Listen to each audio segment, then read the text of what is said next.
பிரதீப் ரங்கநாதன் நடிப்பில் தீபாவளிக்கு ரிலீஸான டியூட் திரைப்படம் 5 நாட்களில் 95 கோடி ரூபாய் வசூலை குவித்துள்ளது. சென்னை வடபழனியில் படக்குழு சார்பில் வெற்றி கொண்டாட்டம் உற்சாகமாக நடைபெற்றது. விழாவில் பேசிய நடிகை ரோஹிணி, நடிகர் சரத்குமாரை பார்த்து பொறாமைப்படுவதாக தெரிவித்தார்.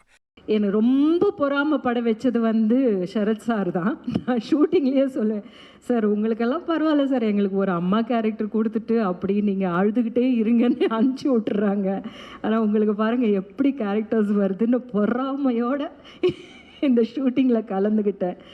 பட் நிஜமாக சார், இந்த கேரக்டரை உங்களை மாதிரி யாருமே ஹேண்டில் பண்ணியிருக்க முடியாது அப்படின்னு. ஏன்னா அது எந்த அளவுக்கு விளையாட்டுத்தனமாக இல்லை ஃபன்னியாக கொண்டு போகிறது, டக்குன்னு மாறும்போது அந்த மாற்றத்தை நம்ப வைக்கிறது உங்களால் மட்டும்தான் சார் முடியும். உங்களை மாதிரியான ஒரு ஆக்டர்னால் நீங்கள் இது வரைக்கும் பில்ட் பண்ணி வச்சுருக்கிறது, அது எல்லாத்தினால வெரி வெரி இம்பார்ட்டண்ட். அது விழுந்துருச்சுன்னா எதுவுமே நின்று இருக்க முடியாது. அப்படின்ற போது ஃபென்டாஸ்டிக் காஸ்டிங் கீர்த்தி. நீங்கள் பின்னர் பேசிய நடிகர் சரத்குமார், டியூட் திரைப்படம் சமூக பொறுப்புடன் எடுக்கப்பட்டுள்ள படம் என குறிப்பிட்டார். Social conscious very clear responsibility இருந்திருக்கு. இது என்ன சொல்கிறோம் அப்படின்னு ரொம்ப கிளாரிட்டியோட இது நடக்கின்ற ஒன்று. ரெண்டாவது, என் கேரக்டர் மூலமாக அந்த ஆணவ கொலை பற்றி சொல்லியிருக்காங்க. இன்றைக்கி நடக்கின்ற ஒன்றை பற்றி தான் அவங்க சொல்கிறாங்க. இந்த டச்சிங் வெரி டெலிகேட்லாம் கிடையாது. நடக்கின்ற ஒன்றை என் கதாபாத்திரத்தின் மூலமாக வெளிக்கொண்டு வந்திருக்காங்க. அது கூட கடைசியில் என்னாச்சு, நான் வருத்தப்படுறதா வச்சுருக்காங்க. என்ன இட் இஸ் நாட் ரைட்டுன்றதை என் மூலியமாக சொல்ல வச்சுட்டாங்க.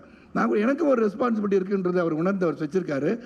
படத்தின் இயக்குனர் கீர்த்தீஸ்வரன் கூறுகையில், கவின் கொலை சம்பவத்தின் தாக்கத்தால் டியூட் திரைப்படத்தில் வசனத்தை வைத்ததாக தெரிவித்தார். நம்ம இந்த மாதிரி ஒரு சப்ஜெக்ட் எடுத்திருக்கோம், ரொம்ப டேராக ஒன்று சில விஷயங்கள் சொல்கிறோம் அப்படின்னும் போதெல்லாம் எனக்கு அந்த டயலாக் ஃபஸ்ட்டு நல்லா இருக்குது அப்படின்னு எனக்கு என்கரேஜ் பண்ணுறதே பிரதீப்பாக தான் இருப்பார். இதெல்லாம் சொல்லியே ஆகணுங்க, நீங்கள் எதையுமே யோசிக்காதீங்க, என்ன தோணுதோ அதை ஸ்டேட்மெண்ட்டாக நம்ம சொல்கிறோம் அப்படின்னு சொல்லி இது பண்ணார். ஆக்சுவலாக ஒரு விஷயம் சொல்லணுன்னா, படத்தோட எண்டில் ஒரு டைலாக் இருக்கும், உங்கள் ஆணவத்துக்கு கொலை பண்ணுவீங்களாடா, அவ்வளோ ஆணவம் இருந்தால் நீங்கள் போய் சாவுங்கடா அப்படின்ற ஒரு ஸ்டேட்மெண்ட் இருக்கும். அது ஆக்சுவலாக படத்தில் ஃபஸ்ட்டு இல்லை. நாங்கள் படம் ப்ராசஸ் பண்ணிகிட்டு இருக்கும்போது தான் அந்த ரொம்ப திருநெல்வேலி கவின் அவரோட ஆணவ கொலை தொடர்பான நியூஸ் நாங்கள் பார்த்தோம். ரொம்ப கஷ்டமாக இருந்துச்சு.